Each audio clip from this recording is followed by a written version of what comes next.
بسم اللہ الرحمن الرحیم الحمد للہ والصلاة والسلام علی رسول اللہ وعلی آلہ واصحابہ ومن تبعہم بإحسان الی یوم الدین اما بعد۔ محترم حضرات و خواتین، اللہ تبارک و تعالی آپ کو اور مجھے تمام کو صحت و عافیت کی دولت عطا فرمائے۔ اللہ تبارک و تعالی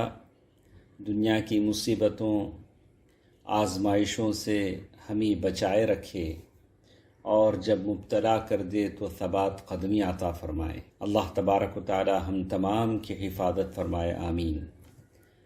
محترم حضرات و خواتین، دلوں کے اعمال کی اس گفتگو میں ہم شریک ہیں، جس میں ہم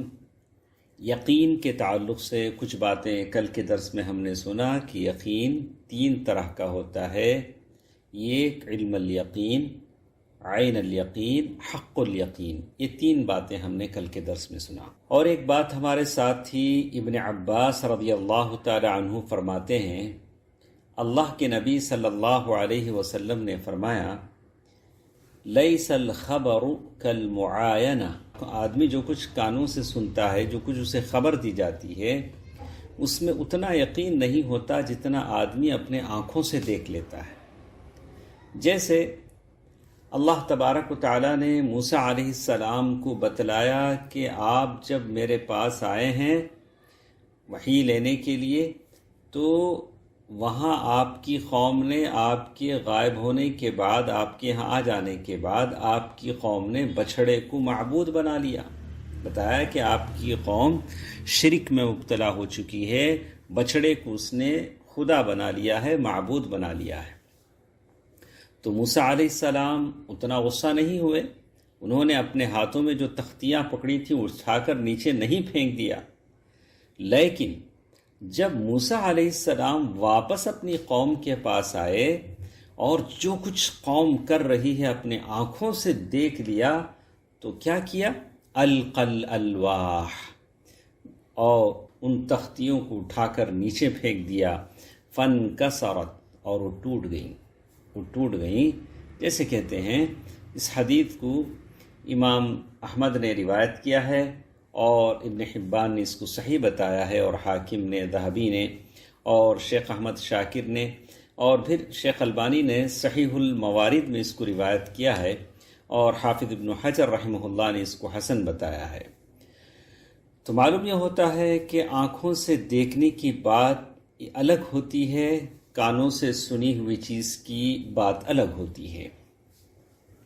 اور اسی مرتبے کو کہا کہ یہ مرتبہ عین الیقین ہے۔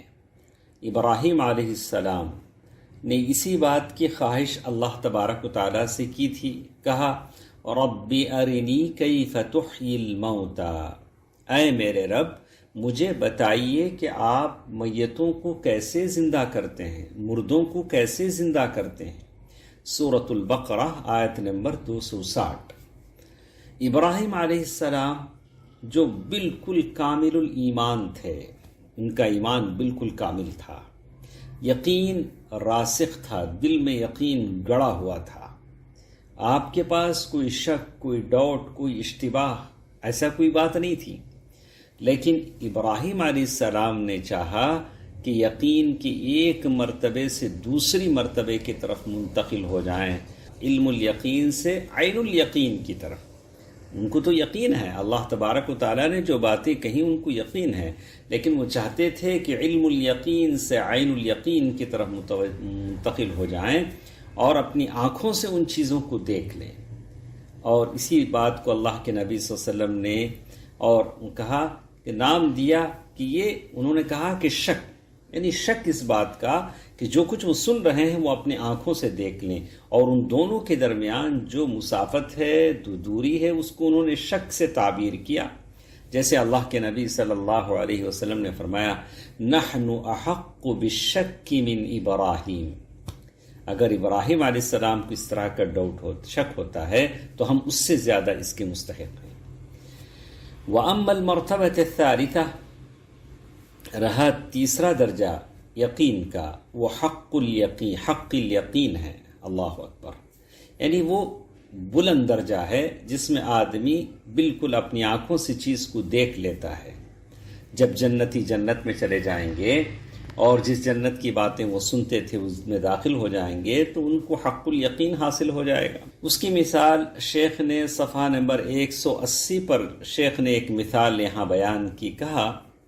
کہ ایک آدمی ہے، آپ سے کہتا ہے کہ صاحب میرے پاس شہد ہے، اور آپ مانتے ہیں کہ بھائی اس نے بولا تو ٹھیک ہی بولا ہوگا، بالکل امانت دار آدمی ہے، کہہ رہا ہے کہ میرے پاس شہد ہے، تو اس نے آپ کے سامنے لا کر شہد کی بوتل رکھ دی، آپ نے اپنے آنکھوں سے دیکھ لیا کہ واقعی شہد ہے، مطلب پہلے تو علم تھا، بعد میں آپ نے آنکھوں سے دیکھ لیا کہ بھائی اس نے جو کہا وہ بالکل صحیح ہے، لا کر اس نے شہد رکھ دیا، اور یہ مرتبہ اس سے بڑا ہوا ہے، اس سے بڑھ کر ہے، پھر آپ نے انگلی سے اس شہد کو چکھ بھی لیا تو آپ کو معلوم بھی ہو گیا واقعی یہ شہد ہی ہے، تو یہ حق الیقین ہے، حق الیقین ہے۔ تو اسی لیے کہتے ہیں کہ یہ یقین کے 3 درجات ہیں جو اس میں بیان کیے گئے ہیں۔ اور پھر آخر میں شیخ نے اور ایک مثال بھی بیان کی، کہا کہ اگر کوئی کہتا ہے کہ فلاں جگہ پانی ہے، وہ زمانہ تھا جب پانی نہیں ملتا تھا، کسی نے کہا کہ چلو فلاں وادی میں پانی ہے، اور بولنے والا قابل بھروسہ ہے، اس کے علم پر بھروسہ ہے، تو ہم نے جان لیا کہ وہاں پانی ہے، اور پانی کو ہم نے اپنی آنکھوں سے دیکھ لیا تو ہم کو یقین آ گیا، عین الیقین، یعنی آنکھوں سے ہم نے دیکھ لیا، عین کے معنی آنکھ کے ہیں، اور جب پانی تک پہنچ گئے اور پانی کو ہم نے پی بھی لیا، نہا بھی لیا، تو ہم نے کہا حق الیقین، یعنی بالکل حق الیقین ہمیں حاصل ہو گیا۔ تو یہ چند چیزیں ہیں جس کو سلف نے مدارج السالکین میں، مجموع الفتاوی میں، التبیان فی اقسام القرآن اور مفتاح دار السعادہ، ان کتابوں میں مشائخ نے بیان کیا ہے۔ تو یقین کے یہ 3 درجات ہیں۔ ہم اور آپ اللہ تبارک و تعالیٰ سے دعا کریں کہ اللہ تبارک و تعالیٰ ہمیں بھی اللہ تبارک و تعالیٰ ایسا یقین عطا فرمائے۔ اور پھر انشاءاللہ کل کے درس میں ہم سنیں گے کہ یقین کے بارے میں لوگوں کے درجات کیسے ہیں، لوگوں کے کیٹیگریز کیسے ہیں، کس کا یقین کتنا بڑا ہوا ہوتا ہے، اور اس یقین کا نتیجہ زندگی میں کیا حاصل ہوتا ہے۔ انشاءاللہ کل کے درس میں ہم اس کو سنیں گے۔ اللہ تبارک و تعالی